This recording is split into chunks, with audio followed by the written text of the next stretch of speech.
حضرت ابو ہریرہ سے روایت ہے کہ اللہ کے نبی نے فرمایا، جب عورت 5 نمازوں کو باقاعدگی سے ادا کرے اور اپنی عزت کی حفاظت کرے اور اپنے خامد کی فرما برداری کرے تو وہ جنت کے جس دروازے سے چاہے جنت میں داخل ہو جائے۔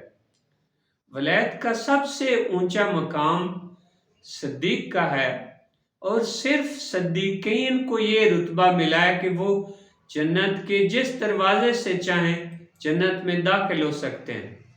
اللہ کے نبی نے جو اپنی عصمت کی حفاظت کرتی ہے اس عورت کو مجاہد کے برابر قرار دیا ہے جو سرحد پر حفاظت کرتا ہے۔ کوئی بھی خامد دوسرے کے ساتھ تعلق رکھنے والی بیوی کو عزت کی نظر سے نہیں دیکھے گا۔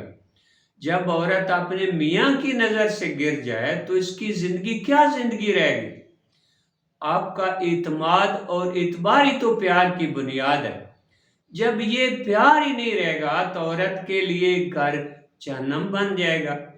پروردگار نے عورت کے لیے جنت میں داخلے کو کتنا آسان کر دیا ہے۔ عورت اگر خامد کی اطاعت کرتی ہے تو اسے مرشد کی اطاعت سے بھی زیادہ فائدہ پہنچتا ہے۔ عورت کا مرشد یعنی خامد ہر وقت گھر میں ہوتا ہے۔ خامد کی اطاعت سے عورت ولی بن سکتی ہے۔ مرشد مردوں کو نفس کشی کے لیے کئی الٹے سیدھے چلے کرواتے ہیں، لیکن عورت کے لیے یہ کام انتہائی آسان کر دیا گیا ہے۔ خامد کی الٹی سیدھی سہ لینے سے عورت کے نفس پر جو بوجھ پڑتا ہے اس کے بدلے میں اللہ تعالیٰ عورت کو ولایت کے درجے پر فیض فرما دیتے ہیں۔